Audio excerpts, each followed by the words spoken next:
Friday's non-tender deadline was most likely the final hurdle to get through this offseason before those signings and trades really start to be made. And the Orioles, somewhat surprisingly, didn't non-tender anyone.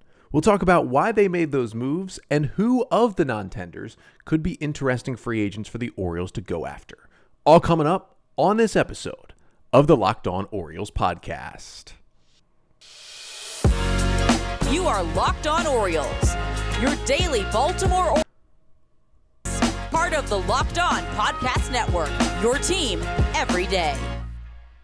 Hey there, Orioles fans. Today is Monday, November 20th, 2023, and welcome back in to the Locked On Orioles podcast, part of the Locked On Podcast Network, your team every day. As always, I'm your host, Connor Newcomb, and coming up on today's episode, we are going to look at the Orioles' non-tender deadline, as they ended up tendering a contract to all 17 of their arbitration-eligible players, including 4 of them who they officially agreed to terms with for the 2024 season. We'll talk a little bit about the arbitration and non-tender process and why the Orioles made the decisions that they did, and then we will jump into the players who actually were non-tendered across the league on Friday. There were a good number of them, and it certainly added to the free agent pool. So, which of those players now out there could the O's be interested in? We'll get to that too, coming up on this episode of the Locked On Orioles podcast, which is brought to you by FanDuel.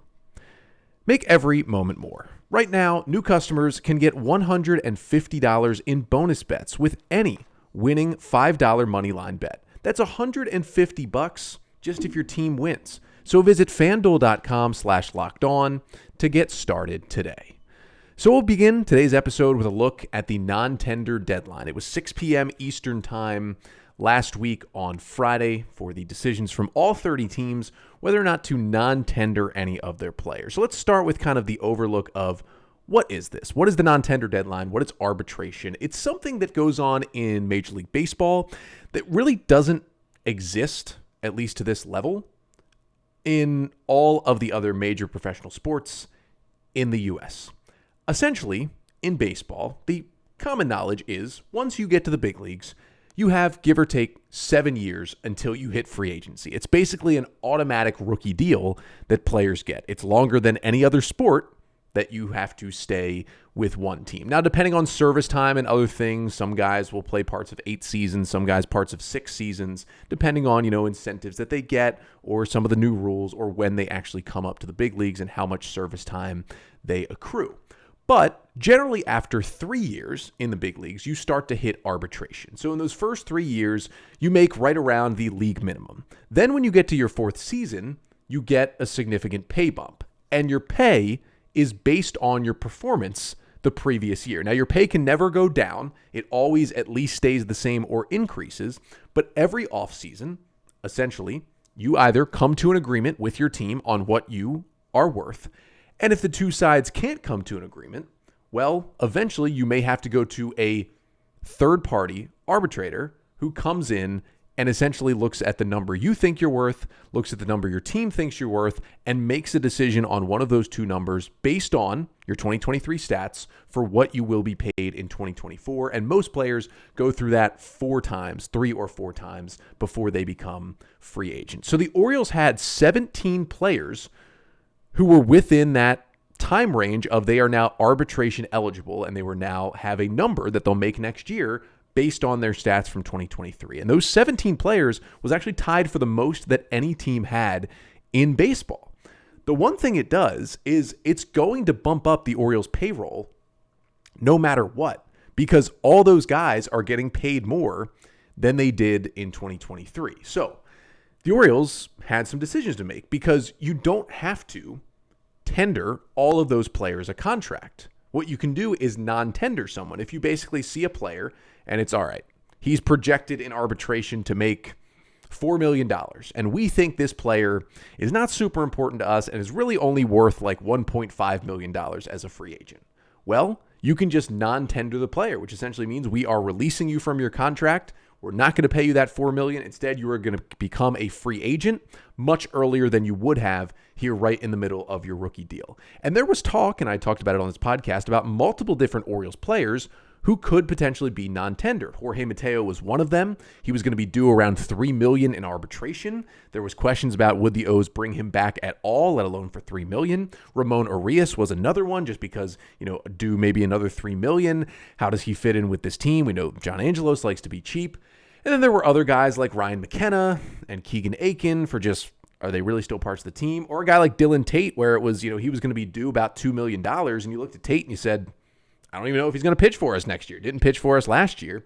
So those were all decisions the Orioles had to make. But they decided not to do any non-tenders. They've done non-tenders in the past. Did not happen this year. All 17 arbitration-eligible players were tendered a contract. Now, that does not mean they have agreed on the number for next year. Only 4 of those 17 players actually agreed for their salary number for 2024. And this is another thing that trips people up, especially when this gets put out on social media and is reported on. You see the 4 players. They were Keegan Akin, Sam Hilliard, the outfielder who the Orioles claimed off waivers from the Braves earlier this offseason, Jorge Mateo, and Ryan McKenna. Those were the 4 players who the Orioles agreed to terms with for 2024. Now, the way it's written is we have agreed to a 2024, essentially 1-year contract with Keegan Akin, with Ryan McKenna. However, that does not mean they are becoming free agents after 2024. This is the important part. That is just an agreement for what they're getting paid next season. If, say, Keegan Akin does hold on to a roster spot and is still with the Orioles next offseason, he'll go into his second arbitration year, and he will either make the same amount of money or more money than he made in 2024 for his 2025 season, and they'll figure out another number, and they'll set that for the next year. It is confusing, but when those reports go out, that doesn't mean, he's signing a 1-year contract and he's going to be a free agent after next year. That's not what it is. He's under team control for, 4 more years, but this is just an agreement on what he's getting paid. So John Heyman reported that Keegan Akin will get $825,000 plus some incentives, probably about innings pitched, because he was injured for most of this year with the back injury. Reported that Sam Hilliard will make $800,000, a little bit of a steal for the Orioles. Hilliard, who, again, speedy, good defensive outfielder who they claimed from the Braves. There's an episode a couple weeks ago about what Sam Hilliard can bring. Make sure to go back and listen to that one. But his arbitration projection, and MLB Trade Rumors does a great job of these projections every offseason, was $1.1 million. Yet the Orioles agreed to $800,000. So right there, they saved $300,000. And then Jorge Mateo was the last one, and that was the big one. Now, Ryan McKenna, it was reported that they had agreed to a number, but that number is not public yet. You can bet it's around $700,000 to $800,000. It's a very small amount of money with Ryan McKenna. But for Jorge Mateo, they agreed to right around his projection. He will make $2.7 million from the Orioles in 2024. And that was a reason why we thought maybe he could be non-tendered, because the Orioles aren't paying a lot of guys a lot of money. Do they want to spend $3 million on Jorge Mateo to, at best, be a utility bench player, pinch runner, defensive replacement? That was kind of the question for the Orioles, but so far, they've stuck with these guys. Now, just because they handed out numbers to those 4 players, and just because they've tendered contracts to all 17 of these guys, doesn't guarantee they're going to be on the Orioles next year. In fact, it doesn't even guarantee they're going to make it to spring training still on the Orioles' 40-man roster. Everything that can happen throughout an offseason, a trade, a DFA, it can happen after the non-tender deadline. Essentially, why the Orioles would give these guys this money for next year and then down the road still decide, well, we're going to DFA him, is because just right now, they didn't feel the need to lose him. The Orioles have 4 open spots at the moment on the 40-man roster. So you didn't need to clear space here to start signing or trading for players. They recouped all 17 of these guys and still have those 4 open spots. So it wasn't necessary to make the move now. And if they still do, find a trade partner, a DFA, or whatever it may be, you're going to have to pay less than this money anyway. However, that is kind of why these decisions are made now. And it does not mean, hey, they believe in Ryan McKenna or they believe in Keegan Akin to be a piece next year, or Sam Hilliard is definitely going to be on the roster next season. That's not what any of this means. Now, the other 13 players, the Orioles tendered a contract to, but were not yet able to come to an agreement. Now, basically the 2 sides have about 2 months now for these other 13 players to decide on a number. They will negotiate with these players and try to come to an agreement for their salary in 2024. There's about a mid-January deadline for these arbitration numbers. If the two sides, the team and the player, can't come to an agreement by that mid-January date, then they do go to that third party. They go to arbitration. The Orioles submit a number, the player submits a number, and then the third party decides which number that player will make in 2024. Those 13 players who they did tender a contract to, which means unless they're traded or DFA'd, they will be back with the Orioles next year, but they haven't agreed to a number they'll make yet, are Austin Hayes, Cedric Mullins, and Anthony Santander in the outfield, Ryan Mountcastle, Ramón Urías, Ryan O'Hearn in the infield, Danny Coulombe, Cole Irvin, John Means, CNL Perez, Dylan Tate, Jacob Webb, and Tyler Wells were all the pitchers that they tendered a contract to as well. Now, again, this doesn't mean a lot for the offseason. It just means these players are sticking around for now. But I will say, what it does tell us is most likely, I mean, there could be a couple of these players that don't end up on the O's next year, but what it most likely means is the Orioles payroll, just with the arbitration raises, and this is something Mike Elias has talked about over the last few months. It's like when he gets asked about raising payroll, he says, well, arbitration is going to raise our payroll. And it's an annoying answer, but it's not wrong. Arbitration raises alone are going to raise the Orioles team payroll by about $25 million from 2023 to 2024. So without signing anyone else, making any other trades, it's going to bump up $25 million. And now on the flip side, it's gone down, right? You're not paying the $10 million to Kyle Gibson. You're not paying the $8 million to Adam Frazier. So with the free agents leaving, it kind of does even out a little bit, but that's only right now. When you assume the Orioles will go out and spend some money on some free agents and spend some money acquiring players via trade, the payroll will be higher. No doubt about it. In 2024, the question, of course, still remains, how much higher? And can they get it to a truly competitive level within Major League Baseball? But that was what the O's did, right? They just decided, hey, we're going to hold on to these guys for now. And I kind of like that, right? I wouldn't have minded to see Keegan Akin, right? Or Sam Hilliard or Ryan McKenna, right? Non-tendered at this point. It wouldn't have been the worst thing in the world. They probably would have tried to re-sign some of them on minor league deals anyway. That's what a lot of teams do with their non-tendered guys.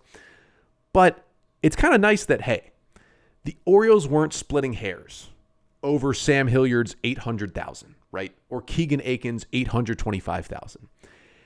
The bar is on the floor, but it at least seems like John Angelos has cleared that low bar, maybe a tiny step forward in him not being the cheapest owner you can imagine. A little bit of a, silver John Angelos lining out of this news. But even though the Orioles tendered contracts to all 17 of their arbitration-eligible players, that doesn't mean every team did it. There were a good amount of non-tenders on Friday, players that were sent into free agency earlier than they thought. And the Orioles, like many teams, are now scouring those lists to see, all right, which of these new free agents could be kind of cheap bounce-back candidates that we could look to bring in. Well, I've got a list of pitchers and a list of hitters who could be interesting for the Orioles among the guys who are non-tendered, and we'll talk about who they are coming up next. But first, this episode of the Locked On Orioles podcast is brought to you by FanDuel. Now, you all know it. The NFL season is here. Another big win for the Ravens on Thursday night, sitting in first place in the AFC North. And you can score early this NFL season with FanDuel, America's #1 sportsbook. And right now, new customers get $150 in bonus bets with any winning $5 moneyline bet. That's $150 just if your team wins. So if you've been thinking about joining FanDuel, there is no better time to get in on the action. The app is so easy to use. There's a wide range of betting options, including spreads, player props, over-unders, and more. So visit FanDuel.com/lockedon and kick off the NFL season with FanDuel, official partner of the NFL. So as the non-tender deadline passed on Friday, I talked about this on the mailbag episode last week. Really, once you get through the non-tenders, you get an extra group of free agents out there, and that really sets fully, okay, who's going to be available that we can sign this offseason. And because of that, most teams will wait before making signings until that whole list is out there. And it kind of proved true, right? Friday night, we get the non-tenders, and then finally our first big free agent signing comes through on Sunday. Aaron Nola, who I would have loved for the Orioles to go after, but as we know from John Angelos, he is not paying that much money for a starting pitcher, has re-signed with the Phillies. 7 years, $175 million for Aaron Nola. The Orioles weren't paying that. So good on the Phillies bringing back one of their top arms where it looked like, their extension talks throughout the year had kind of fizzled. It seemed like he was signing somewhere else, but nice job by the Phillies to kind of recoup that relationship and bring back Aaron Nola. So hopefully that starts kind of the dominoes here. Probably won't, because the week of Thanksgiving, things are a little quieter, and it'll probably be quieter until the winter meetings start on December 3rd. But there are some new free agents out there, all of these newly non-tendered players. And I wanted to start by looking at some of the pitchers who intrigued me that are now out there that the Orioles could pursue in free agency. First of them is Albert Abreu. We've seen him a lot, right-handed reliever for the New York Yankees. The 28-year-old had a 4.73 ERA in 59 innings for the Yankees this year. 23% strikeout rate, pretty good. A concerning 13% walk rate, and that is why the Yankees non-tendered him. He had a 3.26 ERA in 2022, but took a step back this season. Now he throws a really hard sinker, right? 97, 98 with the sinker, and a really, really good slider that opponents hit 109 against. If a team can figure out the command a little bit, he could continue to be a pretty good major league reliever, so maybe the O's would take a swing there. Adam Simber is another AL East foe who was non-tendered by the Blue Jays, 33-year-old, basically submarine right-hander who just kind of fell off a cliff this year. 21 innings only for the Blue Jays bullpen and had a 7.40 ERA. It was weird for Simber because that was after multiple years with Cleveland and Toronto where he had just been great out of the bullpen. You go back to 2022, he threw 70 innings and had a 2.80 ERA for the Blue Jays bullpen just 2 years ago. But something fell apart this year. I mean, the sinker was still good, kept the ball on the ground, an average -7-degree launch angle against the sinker. Opponents hit only 185 against it. Like, his stuff was a little down, but he doesn't really throw very hard. His command was a little down as well, but generally, I don't really know what happened with Adam Simber, but the fact that he's a submarine reliever generally means you can pitch effectively a little bit longer as a reliever. So I think there's still some left in the tank there, and maybe the O's would look at that. Now, in terms of funky deliveries, Penn Murfee, the right-hander who was non-tendered by the Braves after he was DFA'd by the Mariners a few weeks ago, this is the guy that I think the Orioles could really go after. Now, he only threw 14 innings this season for the Mariners, did have a 1.29 ERA, but a very small sample size. But if you go back to 2022, he was a huge part of that amazing Mariners bullpen that got them back to the playoffs for the first time in 20 years. He threw 69 innings and had a 2.99 ERA for the 2022 Mariners bullpen. You can kind of see the trend here. Guys who were really good 2 years ago kind of fell off this year, got non-tenders, and could be bounce-back candidates. He's still got this, he throws sidearm basically as a right-hander, has this ridiculous sweeper. That sweeper, opponents hit this is a real number, 0.35 against that pitch this year with a 41% swing and miss rate. I think Penn Murfee could be a big league bullpen piece for the O's if they go and get him. Michael Tonkin is another one, 34-year-old right-handed reliever who was non-tendered by the Braves. They brought him back to the big leagues, hadn't pitched in the bigs since 2017, was pitching internationally. Braves brought him back this season, and he was just like a solid innings-eating reliever. 80 innings out of the bullpen, one of the top throwing relievers in baseball, and a 4.28 ERA. Throws a sinker that's all right. His slider is pretty good, but he's just a guy who, he's a veteran. He's going to throw you a lot of innings and can help if other guys are young or get injured. Tonkin could be a helpful guy there.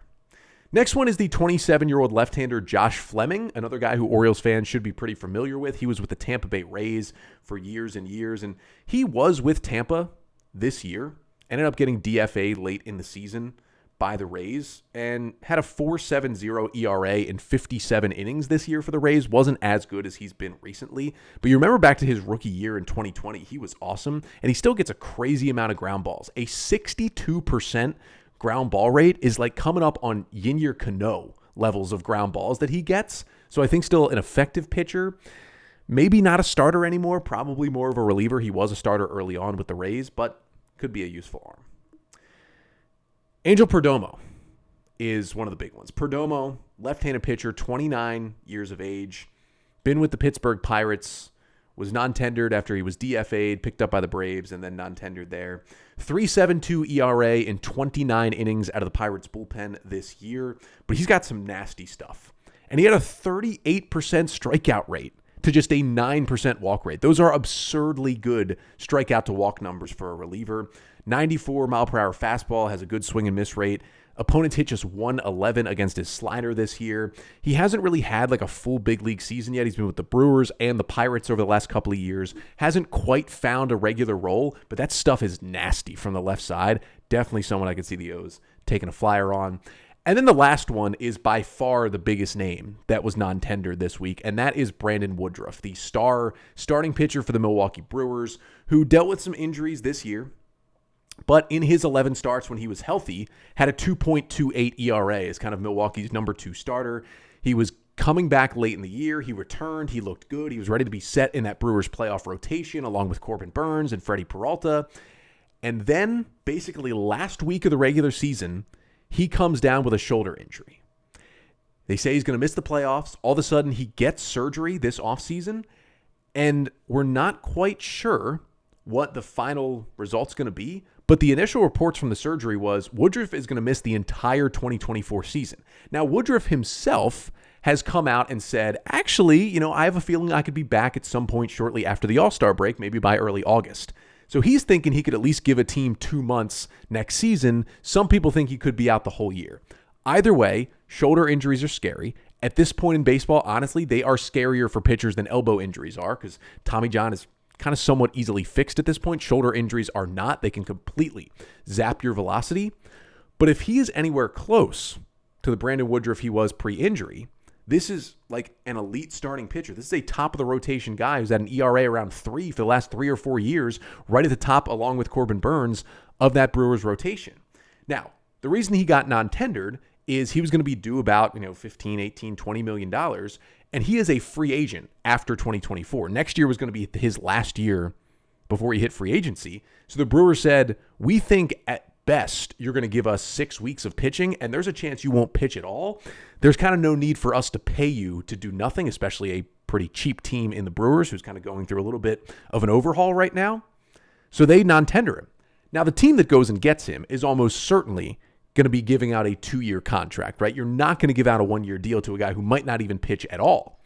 But what Woodruff will be looking for is a 2-year deal in free agency where if he's healthy, he can pitch, those final 2 months, maybe 6 weeks of the 2024 season, and then get paid to pitch a fully healthy 2025, show that he's healthy, and then try to cash in on his big deal after the 2025 season.